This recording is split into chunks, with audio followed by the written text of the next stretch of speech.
A story of losing 85 kilograms and gaining her life.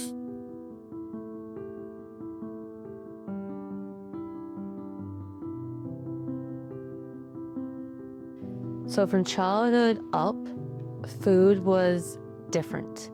I had access to junk food. Yes, I did eat some healthy foods growing up, don't get me wrong, but as a child, junk food was just easily accessible.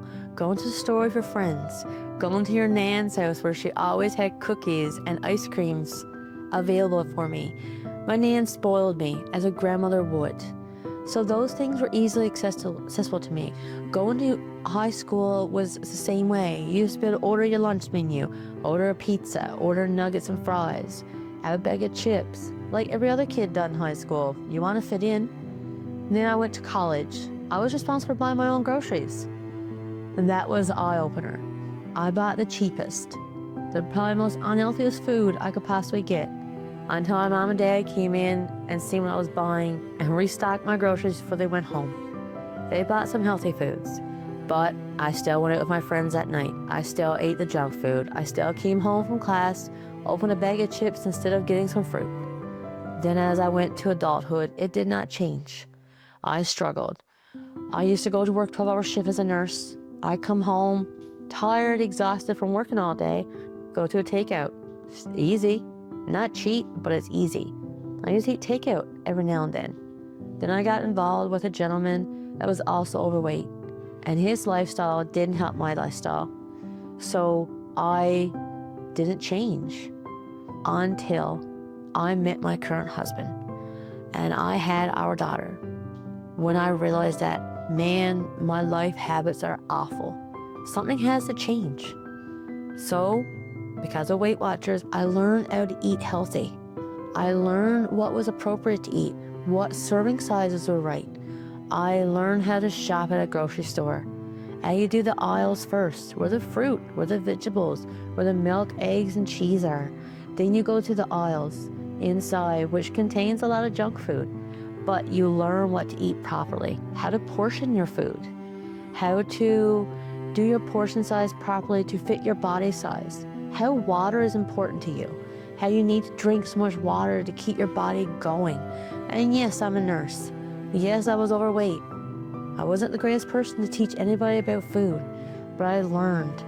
I learned like everybody else can learn. So now, food in my house? Yeah, I got junk food in my house because I have a 6-year-old who gets treats every now and then. But I don't have junk food. I have healthier versions of junk food. I eat rice cakes, which are an healthier version of chips. I have popcorn. I eat fruit. We have ice cream at times, but it's in moderation. Moderation is key when it comes to nutrition for a weight loss. You have to learn you can have a treat. You can have those chips and the bar just differently this time. Not every night like before. So now in my home, we have healthy meals. We have chicken and rice. We have barbecue. We have burgers. We still eat what everybody else eats, just differently. So in Newfoundland, where I live, all of our activities is based around food, our holidays, our occasions. A lot of food is at these events. People during November get ready for Christmas baking. Their candy cake, their fruit cake, their date squares, all these sweets. Then they gotta go buy chips and pop and candy. When you got company come over, hold on now, I'll take some cake at the freezer, and lays a cake on the table, or candy or chips. And what do? You pick at it. What happens? 1 becomes 2, 2 becomes 5. And then you're like, oh crap, I ate all that, I didn't want to. Then you got birthday parties, which is around cake and cookies and pizza, or anniversaries where you have chocolate, like Valentine's Day, Easter. Everything is evolved around food. And going to the grocery store, have you ever realized that you can buy pop cheaper than you can milk? Or chips cheaper than you can fruit? Like, healthy versions are not cheap to buy in Newfoundland, but unhealthy versions are. It's easier for someone to buy unhealthy than it is to buy healthy. Having those prices puts a restraint on a family of 3, of 5 to eat healthy. It puts a weighted burden on them. How can they do that? How can they eat healthy when the price is not feasible? And when it comes to my movement, I was never really active growing up. I might go outside with my friends, ride a bike a bit, or play hopscotch or hide and seek. But where I grew up, we never had activities like they do now. My daughter has access to gymnastics and swimming and soccer. I never had those accessibility in a small community I grew up in. So my activity was low. Unless I made the activity, I didn't have it. So I wasn't active growing up. I became overweight, probably because of that too. And then college, you studied.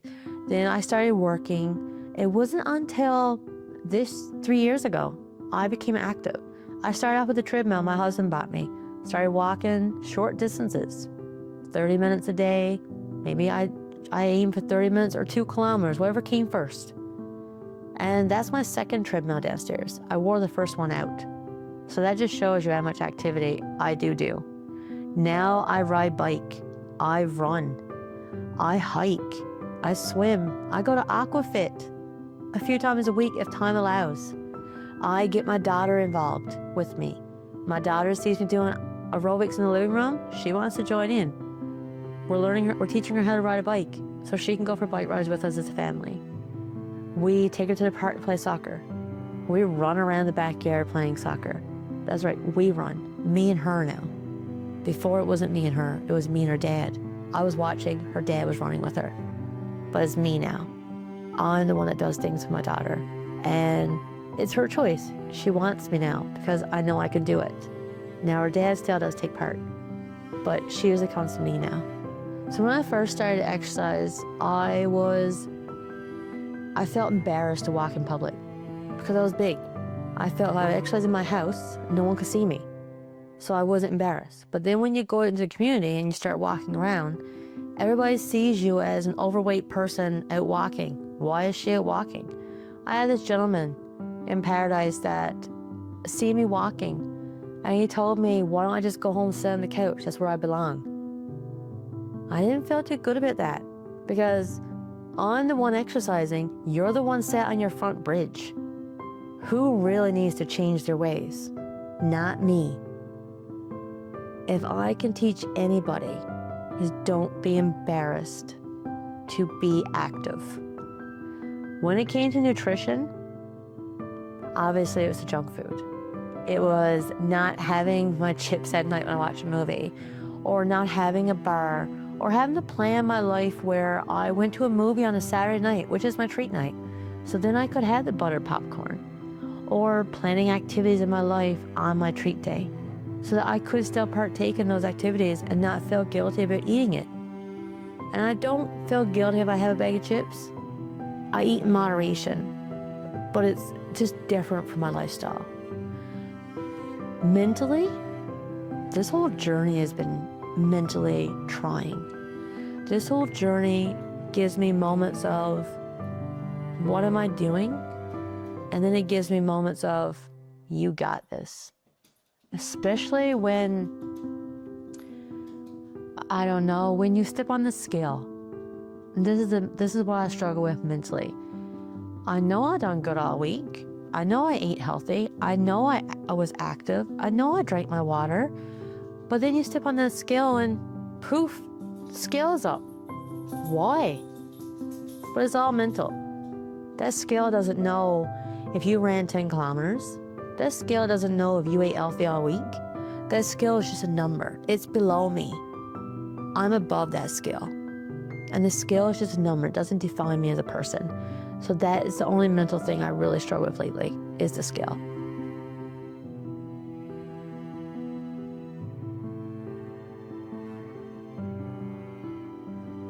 A story of losing 85 kilograms and gaining her life.